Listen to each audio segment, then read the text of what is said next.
क्षमता है उस क्षमता के साथ वो आगे बढ़ रही है। जहाँ तक आपने गन के बारे में जानकारी दी, भेल ने हरिद्वार यूनिट में नौसेना के लिए उन्होंने गन बनाई है और वो गन की क्वालिटी वैश्विक स्तर पर अच्छी पाई गई है। तो उन्होंने और भी गन बनाने के, और हमारी हरिद्वार यूनिट भारत के नौसेना के जितने गन्स हैं उनकी रिपेयरिंग का भी काम, उनकी देखरेख का भी काम हमारी करती है। तो इन सब फील्ड में जो माननीय मोदी जी का एक आह्वान है कि 70% से एबव भी सैन्य जो सामान जो पहले हमेशा इंपोर्ट होता था वो भारत में बने। और आप देख रहे हैं कि भारत में हमारे हेलीकॉप्टर्स, युद्धक चले हेलीकॉप्टर्स और सारी चीज़ें आज देश में बन रही हैं।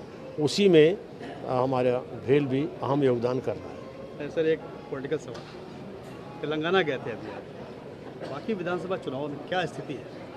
तेलंगाना में बीजेपी बहुत अच्छी स्थिति में है और मोदी जी के दौरों के बाद तेलंगाना में भाजपा की संभावनाएं बढ़ी हैं और भाजपा की अगुवाई में वहाँ सरकार बनने की संभावना बढ़ी। तो विपक्षी गठबंधन से जाति समीकरण अगड़ा पिछड़ा कर रहा है, तो किस तरीके से इनकी विपक्षी एकता, इंडिया गठबंधन की एकता को देखते हैं? हालांकि उत्तर प्रदेश में अखिलेश यादव ने जो बयानबाजी कर रहे हैं कांग्रेस के खिलाफ, कैसे देखते हैं इसको? देखिए, वो गठबंधन जो बना है अपने स्वार्थों का गठबंधन है।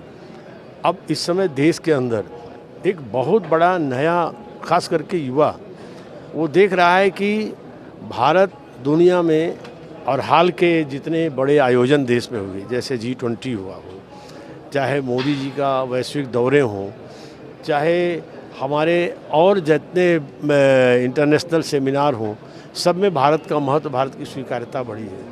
भारत आज तमाम फील्डों में अपने यहाँ, जैसे जो कंसेप्ट पर आज यहाँ जिस थीम पर यहाँ चर्चा है, अनुसंधान से आत्मनिर्भर भारत, हर फील्ड में, हर हमारी केवल भेल ही नहीं, हमारे देश की अनेक संस्थाएं हर फील्ड में दुनिया में आगे बढ़ना चाहती हैं।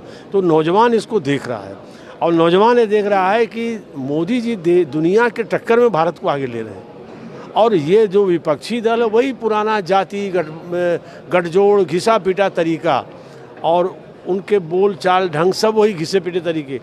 तो उन लोगों से देश का भला नहीं होना है इस नाते, और मोदी जी ने देश को आगे लाया है।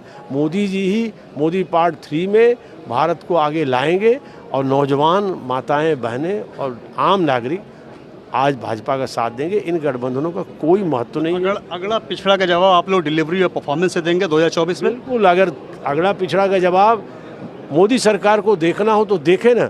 आपने बहुत महत्वपूर्ण बात कही। मोदी सरकार का अगर एक वाक्य में विश्लेषण करें कि एक खास विशेषता, तो मोदी सरकार के निर्णय और निर्णय का क्रियान्वयन और स्टेक होल्डर तक उसका डिलीवरी सिस्टम सबसे बेहतर रहा है। तो देश उसी माध्यम से आगे बढ़ सकता है। देश को आगे बढ़ाना है, न कि केवल किसी को सरकार में लाना है। मोदी देश को आगे बढ़ा रहे हैं। देश को आगे बढ़ाने की चाह वाले सब आज मोदी के साथ है, भाजपा के साथ है, राज्य गठबंधन के साथ है। आप तेलंगाना में मैं अभी कल होके आया हूँ, वहाँ भी एक नई लहर बन रही है।